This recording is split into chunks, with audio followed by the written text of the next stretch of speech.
এই কমিটি রিপোর্টে যা পাওয়া গেছে এটা আমাদের রাজ্যে বা কলকাতার ক্ষেত্রে একটি অশনি সংকেত। ওই অবৈধ ওয়ার্কশপ বা কারখানায় কোনো বিল্ডিং প্ল্যান নেই। বিল্ডিং প্ল্যান নেই যেমন the basic norms of fire এবং ইলেকট্রিসিটি সেগুলো ওখানে ছিল না, কমপ্লিটলি অবৈধ। আমরা এই ঘটনার পরিপ্রেক্ষিতে কতগুলো অ্যাকশন নিয়েছি। তিলজলা পিএস এর কেস নম্বর 226, তাতে ওই অবৈধ কারখানার মালিক শেখ নাসির এবং শামীম মোহাম্মদ তাদেরকে গ্রেপ্তার করা হয়েছে আজকে সকালে। আমরা বিদ্যুৎ সরবরাহকারী সংস্থাকে পার্মানেন্ট ইলেকট্রিক ডিসকানেকশন করার অর্ডার দিয়েছি এবং সিএসসি কে বিদ্যুৎ সচিবের মাধ্যমে জানানো হয়েছে যত এই ধরনের বিল্ডিং প্ল্যান স্যাংশন নেই, অবৈধ কারখানা আছে, বিশেষ করে কসবা, তিলজলা, মমিনপুর, ইকবালপুর সহ এই এলাকাতে ইমিডিয়েটলি একটি ইন্টারনাল অডিট করে যাদের যাদের বিল্ডিং প্ল্যান স্যাংশন নেই তাদের ইলেকট্রিসিটি ডিসকানেক্ট করার জন্য আমাদের পৌর নগর উন্নয়ন সচিবকে নির্দেশ দেওয়া হয়েছে একদিনের মধ্যে ওই অবৈধ স্ট্রাকচার ভেঙে ফেলার জন্য কেএমসির উদ্যোগে কলকাতা পুলিশের সাহায্য নিয়ে। এবং একইভাবে কেএমসি কে বলা হয়েছে এই ধরনের অবৈধ বিপজ্জনক কারখানাগুলিতে জলের লাইন কেটে দেওয়ার জন্য। আমরা এতে জিরো টলারেন্সের নীতি নিচ্ছি। যারা নমস্কার, আমি নারায়ণ, আপনারা দেখছেন জেটিভি বাংলা, আর আমার সঙ্গে আছে জেটিভি বাংলার এডিটর জয়ন্ত বর্মন। আজকে আলোচনার বিষয় হচ্ছে দীর্ঘদিনের যে অপশাসন, এই অপশাসনের পরে শুধু মানুষের যে এই অপশাসনের ফলে শুধু যে গ্রামের মানুষের দুর্দশার কারণ হয়েছে তাও নয়, শহরের মানুষেরও দুর্দশার কারণ বানিয়ে তুলেছিল এই তৃণমূল কংগ্রেস।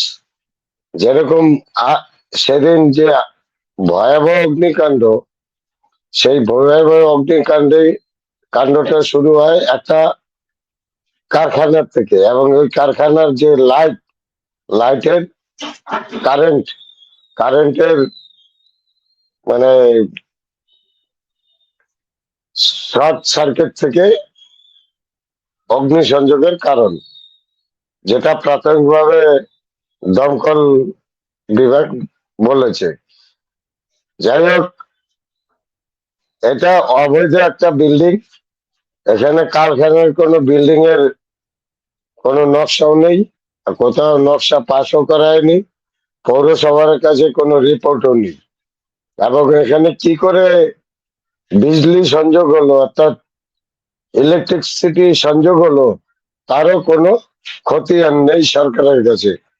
এটা সম্পূর্ণভাবে অবৈধভাবে করেছে।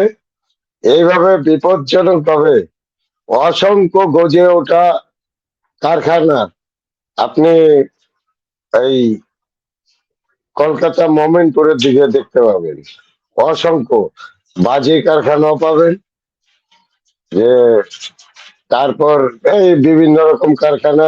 এক এক কথায় ববি হাকিম নিজেই তো একটা অবৈধ জমিনের উপরে মার্বেল ফ্যাক্টরি খুলে বসে আছে। ফ্যাক্টরি না, মার্বেলের হোলসেলার অর্থাৎ ডিস্ট্রিবিউটার হয়ে বসে আছে। সম্পূর্ণ 5 বিঘা জমি ববি হাকিম নিজের কবজায় রেখেছে। সেই জমিটা হচ্ছে ওয়াকফ বোর্ডের।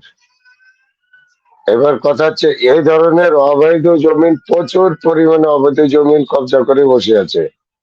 আর মোমিনপুরের দিকে, ববিয়া ক্যাম্পের এরিয়া মোমিনপুর, মোমিনপুরের দিকে গেলে আপনাদের নজরে হয়তো একটা জিনিস পড়বে, যে যত রকম ডোবা ছিল, মানে ডোবা সব ভরাট করে নতুন নতুন বিল্ডিং গজিয়ে উঠেছে, নতুন নতুন ঘর বাড়ি সব গজিয়ে উঠেছে, প্রায় একটা বস্তির রূপ নিয়ে নিয়েছে। আর সম্পূর্ণ অবৈধ মুসলিমদেরই বসবাস ওই এরিয়াটায়।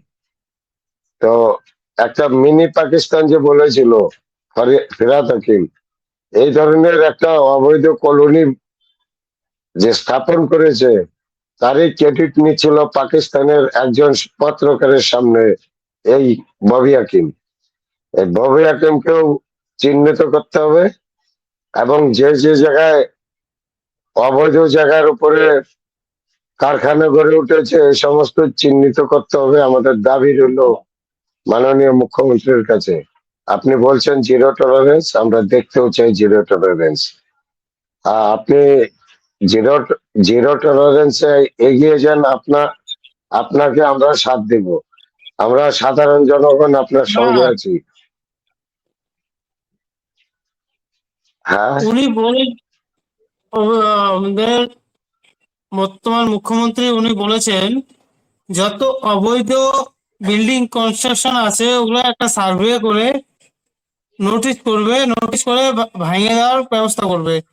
আর দ্বিতীয়ত যে আগুন লেগেছিল, ওরা দুই ভাই ছিল, মুসলিম কমিউনিটি থেকে আসে, ওরা দুজন গ্রেপ্তার হয়ে গেছে। এবং আজকে বিকালবেলা, মানে আজকে বিকালবেলা ও বিল্ডিংটাকেও ভেঙে দিয়েছে। আজকে বলতে কালকে ছাড়বো তো। সেটাই বলছে, জিরো জিরো টলারেন্স নীতি নিয়ে চললে আজকে অবৈধ আজকে বিল্ডিং। 13 তারিখ। হ্যাঁ, 13 তারিখ আসবে। তো অবৈধ হ্যাঁ, আজকে 13 কারখানা, তারিখ। হ্যাঁ, আজ-